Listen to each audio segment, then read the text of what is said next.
First in here we have, it's directed at Colin Green.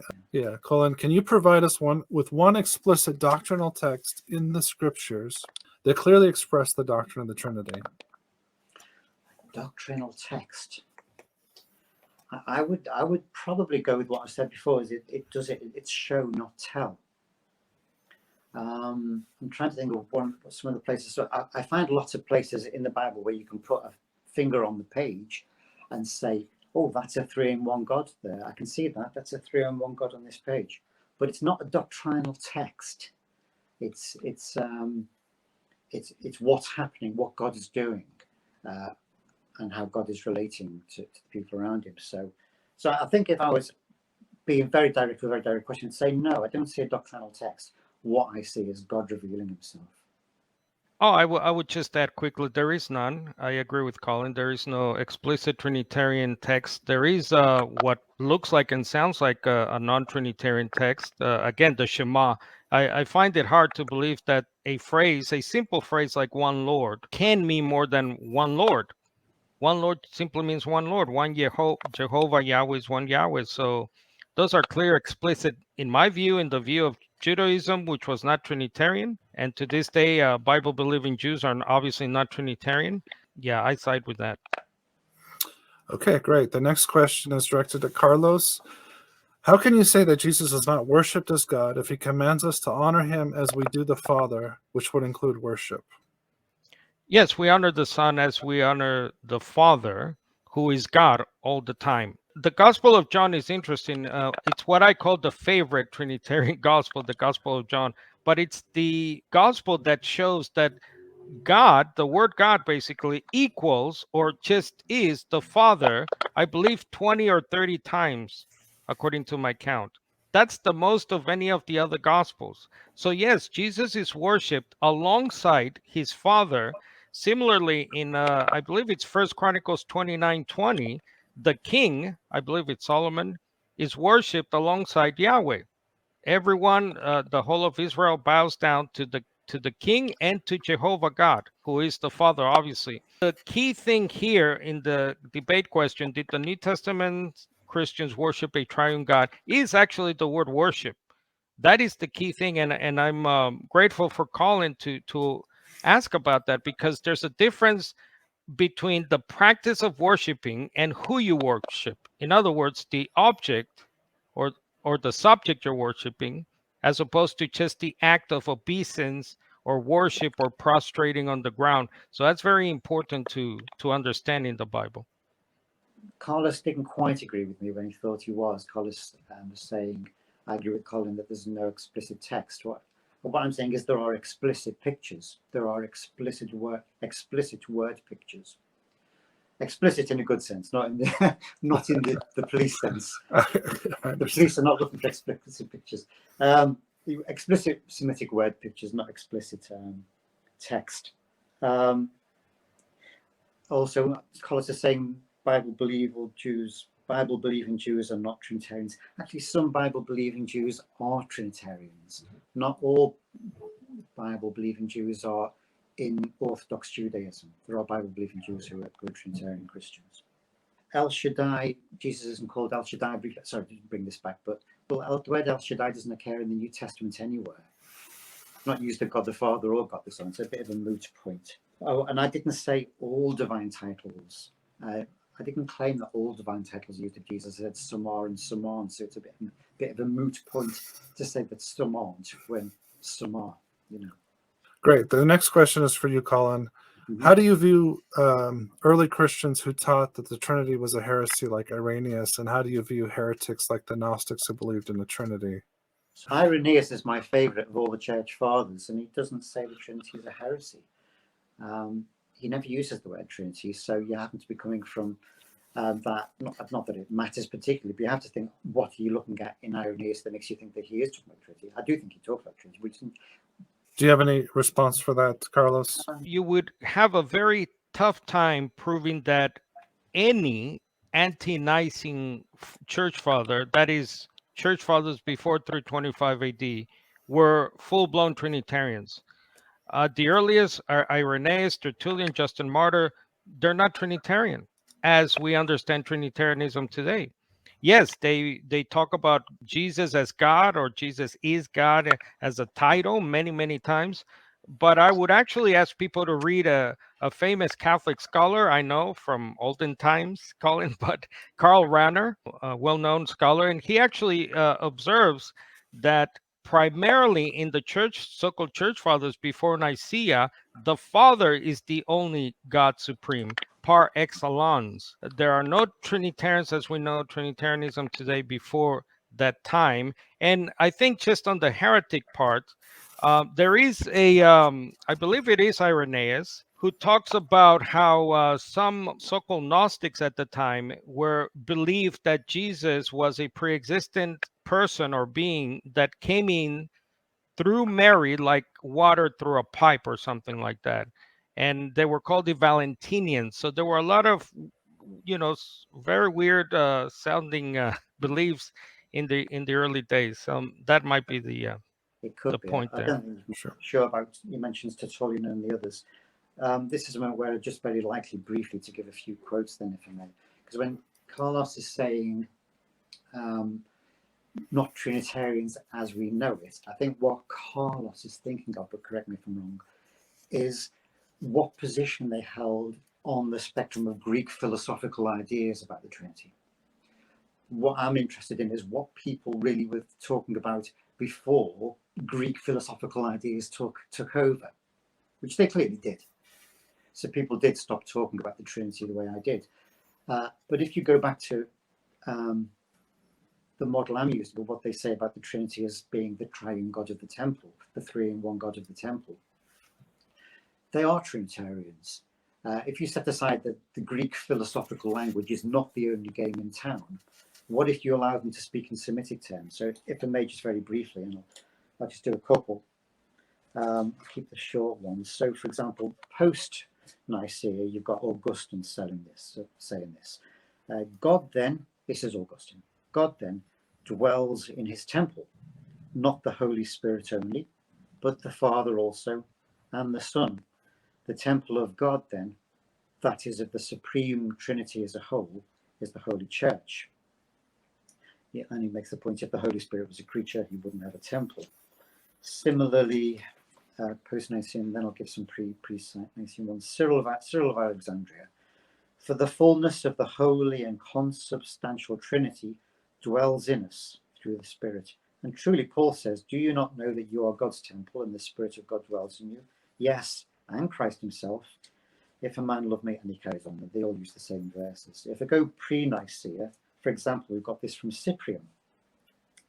If he's talking about a heretic who claims to be the temple of God. So there were heretics in Cyprian's view of things. Okay, let's move on to the next question. That's okay. This is directed to you, Colin Green. The Father granted Jesus to have life in himself. If you agree that one is only granted a thing he has never had before, and would never have had such a thing if it was not granted to the person. So that is to do with really another way of putting the relationship between Jesus and time. It's another version of Arius's question: is there a time when the Son was not? It's just another way of asking that question, really. So really, that just comes down to whether you believe the Father and the Son, their relationship originates outside time or not. If you believe it originates outside time, then that's an eternal giving, just like the eternal begetting. It's really the same question as that. And I would just take an orthodox view on that.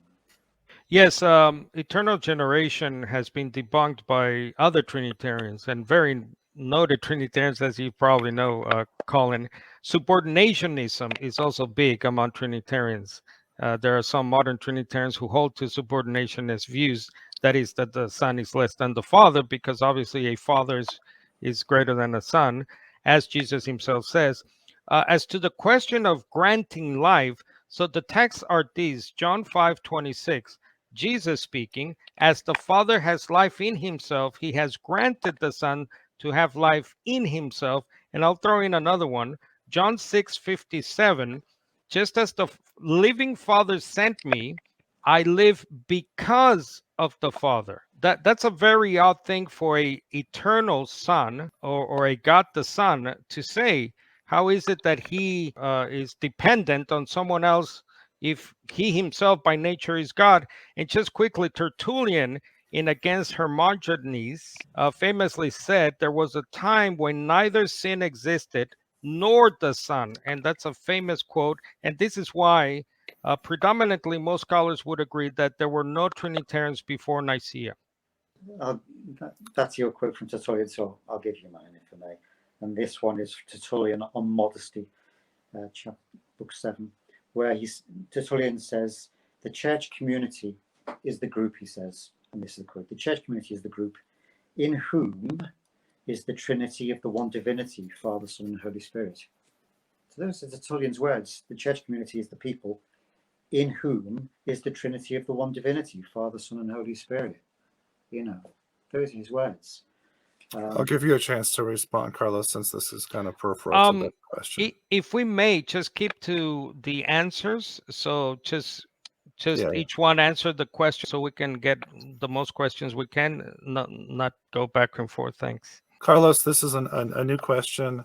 Sure. According to Jesus in John 4:23 through 24, are the true worships Unitarians by the definition of the passage worshiping the Father? Let me just look up. So this is the Samaritan woman at the well, I believe. So let's see. Believe me, woman, a time is coming when you will worship the Father, neither on this mountain nor in Jerusalem. All I would say is repeat what I said before. The Gospel of John is the gospel that identifies the word God or the phrase one God with the Father the most of all the gospels. This is why it's baffling to me that this is as I call it, the favorite Trinitarian gospel, the Gospel of John, because clearly there in that gospel, I just read to you John 6, John 5, the Son's very existence is dependent on someone else. You know, that's not three co-equal persons, three co-eternal persons, and so forth. So yes, by definition, there are no Trinitarians in the New Testament. There were no Trinitarians in the Old Testament, and there were no Trinitarians before Nicaea 325 AD. Carlos, you do like to make these very absolute statements, though and no, and this is debunked. And you know that these are interpretations. These are just areas of discussion and interpretation. It's not, nothing's been debunked. And you can't say there or no. There are obviously interpretations that disagree with your interpretation. Okay. I'll let you answer the next question first, Colin. Jesus is not self-existing as the Father is, as he clearly stated he lives because of the Father, and the same way we live because of him. How then can he be co-equal with the Father?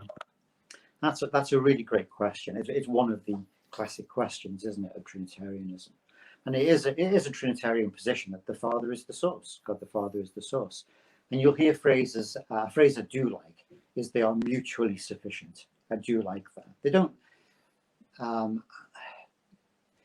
they're not supposed to have a life. The Son is not supposed to have some life that he can have as his own and just go off and be a private individual from the Father and still have everything. It's a mutual sufficiency, mutual indwelling sufficiency. So it's absolutely Trinitarian to say that God the Father is the source, that Jesus is begotten of the Father. It's artificial to claim there's a problem here because that is a Trinitarian view. I was just trying to quickly go to the Athanasian Creed. The Father is eternal, the Son is eternal, the Holy Spirit is eternal. Their glory equal, their majesty co-eternal. That is totally opposite of what we're reading here in the Gospel of John. And just quickly, the fact that the Son of God died in Romans 5, verse 10, the Apostle Paul believed that the Son of God died for him. That's what the Apostle Paul says. And however we define death, and I agree with Colin earlier saying, well, we'd have to define what we mean by death. Well, I define death as not being alive. I define death as not existing. You're dead. That's why it's called death. And whatever death is, Paul says God cannot do it. In 1 Timothy 1:17, he talks about God as the eternal king, the one who dwells invisibly, who is immortal, who alone possesses immortality. 1 Timothy 6:16. By nature, he is eternal. By nature, he is immortal. However you understand death, God cannot do it. Did Jesus worship a triune God? If not, how can anyone expect Unitarians to when he is our example? The question is misplaced. The question is really, because you can have a misplaced question. You can have a question that's not put quite right. And this is a question that's not put quite right. Because Jesus worshipped his Father. And that's a relationship inside the Trinity. You know, inside the Trinity, the Father talks to the Son talks to the Father, the Holy Spirit intercedes to the Father, all within the Trinity. So it's not a question of worshipping the Trinity. Each of them is relating to each other. The Son is relating to the Father, and the Son isn't going off looking for some triune God. The Son is within those relationships. The nature of the Trinity is it's relational. It's the Father loves the Son loves the Father, and the Spirit enables all this. It's that's why I say it's a slightly artificial question, probably looking to create a problem that isn't really there, because what Jesus is really doing is loving his Father. Yes, obviously, Jesus did not worship a triune God. He worshiped the Father, the God and Father of the patriarchs, the God and Father of Moses, Abraham, and so on. He is the one God. I love the feeling you get from reading John 17. You can see the heart of Jesus. You can taste it almost, how he's longing for the church, for those who say they're Christians and follow him, his teachings and so forth. He longs that we can all be one, just as he is one with the Father, who he calls the only true God. The Father is the only one in the category of true God. That's what Jesus clearly says. And I love how he goes on to say in verse 27, "O just, righteous Father, the world has not known you, and they failed to recognize you. I have known you." And Jesus, time and again, that's why he was sent, to reveal the one God the Father. That is his longing, that is his appeal to all of us. And I appeal to the audience listening to listen to Jesus, follow his example, follow his practice, his words, not later creeds like the Athanasian Creed. Thank you. Why, when Jesus went to heaven, did all of God's angels have to be made subject to Jesus? If he was God, wouldn't they have known that already? In reference to 1 Peter 3:22. Who has gone into heaven and is at the right hand of God, with angels, authorities, and powers having been subjected to him. Okay. Well, the angels, we won't be news to the angels. They know who the Son of God is. So I don't really see the problem. He's gone into heaven as at God's right hand with angels in submission. So I don't really see what the problem is. The angels are in submission to the Son. Yeah, just quickly. Why? Because God said so. God the Father said, "Worship my Son." God the Father said to the Son, "Sit at my right hand," which, by the way, is a place of submission, is at the right hand of a king, for example. So these are royal imagery. This also reminds me, this passage, which is a beautiful passage here in 1 Peter 3, it's about baptism. It says that baptism, the act of baptism, is a symbolism of a clear conscience toward God through the resurrection of the Messiah Jesus, who was super exalted. In Philippians 2, Paul gives us an image of how Jesus is super exalted above everything, right? So the question is why is that, if Jesus is already God? By nature, he's God. Why does the Bible time and again gives us this picture that angels and authorities and so forth are subject to God? I'm reminded just quickly of 1 Corinthians 15, verse 24. Then comes the end, says Paul, when he, the Son, hands over the kingdom to God the Father. After he has destroyed, the Son has destroyed every ruler, authority, power. For the Son must reign until all enemies are under his feet. Why? If he's God, the last enemy is death, for God has put all things in subjection under the feet of the Son. Why, if the Son is God, is the question.